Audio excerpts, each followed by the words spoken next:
Let's start breaking down the Xbox Showcase of 2023. I'm gonna run through the showcase game by game, giving you information from external interviews and blog posts to give you a deeper look at each of the games shown. They made it clear that for first-party games we'll be seeing a mix of gameplay, in-engine, and cinematics. Xbox had to show up, and they showed out. Let's break it all down.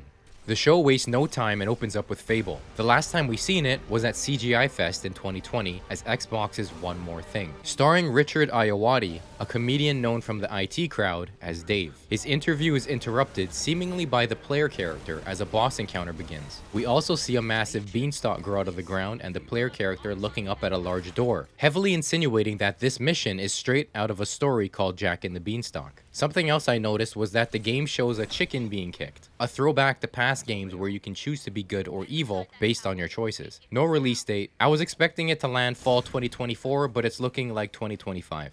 Next up is South of Midnight, the new game from Compulsion, the team behind Contrast and We Happy Few. Said to be a third-person action-adventure game, but we see none of that here. The game takes place in the American Deep South. The lead, Hazel, approaches this guitar-playing fellow named Shaken Bones in search of a mystical creature before it comes up behind her. The game will be about Hazel going through the Deep South to take on mythical creatures that have entered the world. The art style is unique, described as handcrafted or claymation, and compared to Coraline being stop-motion visual direction. It ties into the folklore setting that Compulsion is going for. Near the end of the trailer, we see Hazel begin to use some magic as well. The game looks dope, and I look forward to seeing more. Also, no release date, so it's a bit further out. Next up is Star Wars Outlaws from Massive at Ubisoft. We've heard about the game in the past, but this is our first look at it. This is also probably the least representative of a game that we'll see this entire showcase. This was all CGI. Probably because we'll be getting gameplay at Ubisoft Forward anyways. The game stars Kay Vess, who is an outlaw looking to pull off a heist in an effort to start a new life. The game puts a heavy focus on the criminal underworld and the syndicate that we see a lot in all the Disney Plus Star Wars series. The team at Massive has lots of experience with open world games since they did both Division games, and they're pretty solid. Interested to see what they do here. We are told to expect the game next year. Up next is 33 Immortals from the team behind Spiritfarer, Thunder Lotus. The game is a co-op action roguelike where 33 players fight together to do raids and take down giant bosses. What I'm learning about the story is that God has judged you to be punished, so you rise up to form an immortal rebellion to fight back. You'll gain loot each run to make yourself stronger, matching your playstyle with some permanent upgrades. I'm not big into roguelikes, but it's coming to Game Pass on day 1 next year, so I'll probably check it out.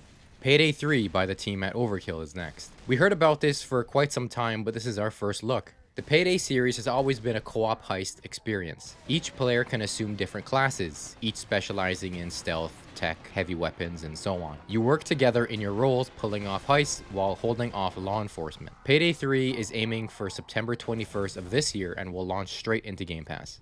Persona 3 Reload is next, and was actually leaked 3 days ahead of the showcase by Atlus themselves on Instagram. This would have been a nice surprise, even though we heard rumblings about it for a while now. There isn't much details, but what we know now is that the team is working to remake the Persona 3 experience more like Persona 5, including a new cast with voice lines in English and Japanese. The game is launching in early 2024 and will be joining Game Pass on day 1.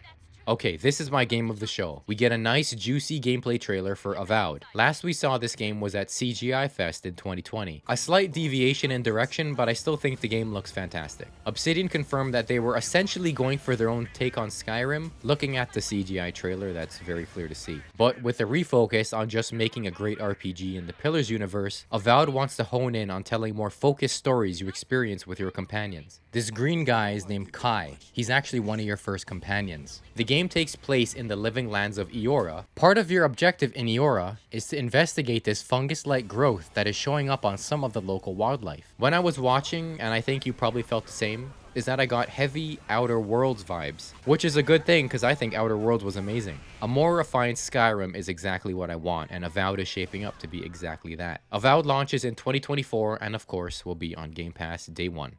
Next up, we got the next big expansion from Sea of Thieves, with the free Monkey Island update. Players will get to meet Guybrush, LeChuck, and other characters from the point-and-click adventure games in first person. The team had the idea back during the Pirates Life development, which was the Pirates of the Caribbean update in 2021. The expansion is told over 3 tales that you get to play alongside Guybrush. Rare is aiming for an authentic experience that players can explore at their own pace. The Monkey Island expansion launches on July 20th of this year.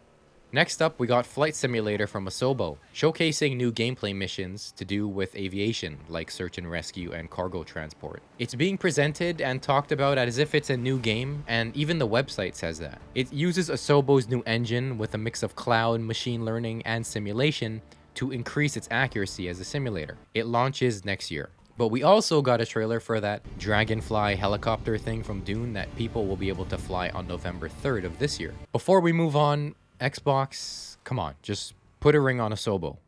Do it. Next is Senua's Saga Hellblade 2. First shown off at the Game Awards in 2019 alongside the Series X reveal, we also saw the first gameplay at the Game Awards in 2021. We get a shorter sequence here of Senua crawling up into a cave, the walls shift around her, and she sinks into the floor. The game takes place in Iceland, and we will see Senua go through lengths to save those who have fallen victim to tyranny as she fights the voices in her head. The first game was incredible, but left me wanting better combat. Honestly, that's what I wanted to see here. Impressive showing nonetheless. Hellblade 2 launches sometime in 2024. Like a Dragon Studio brings their next game in the Yakuza series, previously called Like a Dragon 8, now officially called Like a Dragon Infinite Wealth. Ichiban finds himself waking up nude on a public beach. Very little is known about the game except that it's planned to launch next year and stars Ichiban Kasuga and Kazuma Kiryu. We also expect the turn-based combat from Yakuza Like a Dragon to return. I'm excited. Next is one of the stinkers for me. Fallout 76 is getting an Atlantic City DLC. The trailer was just a musical number with some cute lyrics. No date, it just says coming soon. I'm not interested. No Fallout 5, no New Vegas 2, we move on. Capcom reveals a new game called Path of the Goddess, giving off heavy Onimusha vibes. Path of the Goddess shows characters fighting off yokai in a world that looks like a mix between otherworldly imagery in feudal Japan. It looks interesting. No date was given, but it will launch straight into Game Pass when it does.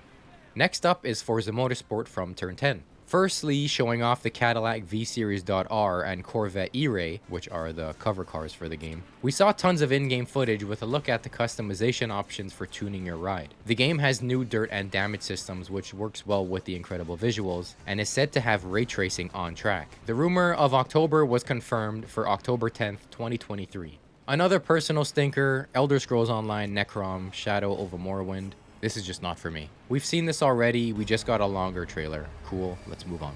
Overwatch 2 is next with a trailer for the Invasion mode coming on August 10th. The update will bring new story missions, a new season of content, a new PvP mode, and a new hero. You also get all the heroes and a new one unlocked with Game Pass Ultimate with the new Heroes Starter Pack on August 10th. Next up is Persona 5 Tactica, which is a strategy spin-off game. This also got leaked alongside the Persona 3 remake. P5T is in the style of a Mario Rabbids game, with the characters rocking a chibi art style. It drops on November 17th of this year, straight into Game Pass. We then get a Starfield trailer, which reminds you to stay to the end of the showcase for the Starfield Direct. I won't be breaking that Starfield portion down because Bethesda breaks it down for you. It's like 45 minutes long, so check it out after the video. But what you should do now is to give the video a like if you're enjoying it and to subscribe because it's free.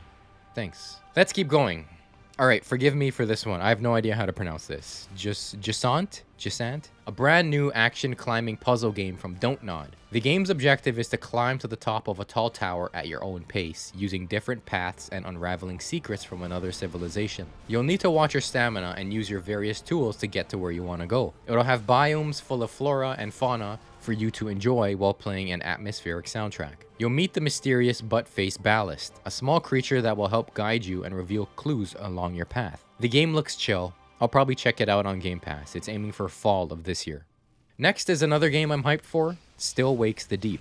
A first-person narrative horror game from the creators of Dear Esther and Amnesia: A Machine for Pigs. The game takes place on an oil rig as it begins to go down. All communications are severed and all exits are gone. Search for your crew as you run, climb, and swim through the flooding corridors. You'll be pushing forward as the storm rages on and a threatening noise is heard in the dark. The game, honestly, this looks amazing. This is my shit. I can't wait. Game Pass as well, currently planned for early next year. Next is Dungeons of Hinterberg, planned for next year. You play as Louisa, taking a break from her 9 to 5 to explore dungeons, snowboard, and explore the Alps. You'll come across monsters that need slaying and puzzles that need solving. Hinterberg has locals to befriend and learn new skills from. I like the art style. At times I found it a bit too busy, but the game is still a year away, so plenty can change.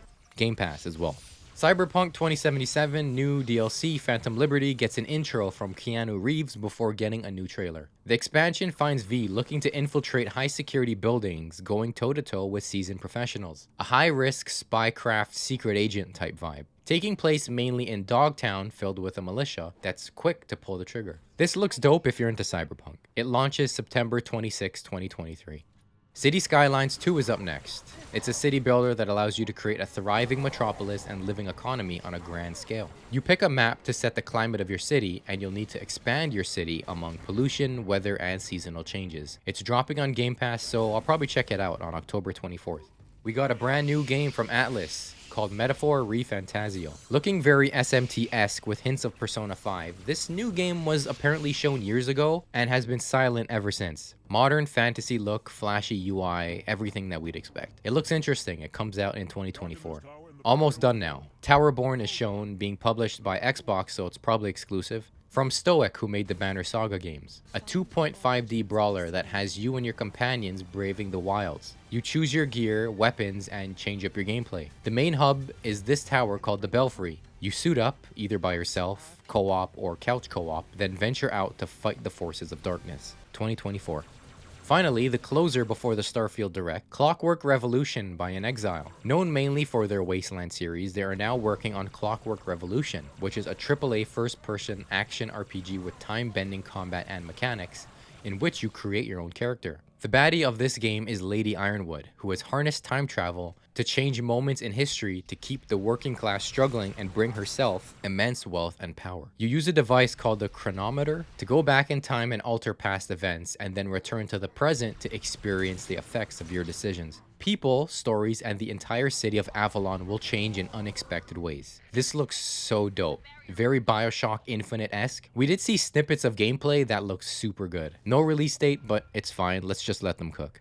Okay, that was the entire Xbox showcase of 2023. Overall, I rated an 8.5 out of 10. What would have made it higher for me is that having shorter trailers for ESO and Fallout 76, and tighter windows for Avowed and Hellblade 2. Even spring, summer, or fall 2024, so we know when to expect them. The third-party showings were great, and would have been made even better if the two Persona games didn't leak. I was surprised to see Overwatch 2 here, and even Starfield, especially since we get 45 minutes of it later. Either way, one of the stronger showings Xbox has done. The lack of CGI was nice, but we need more gameplay, not just in-engine. Those first-person shots from Avowed and Clockwork is what we want to see. Anyways, let me know what you guys thought in the comments. I'll see you all in the next one. Stay safe.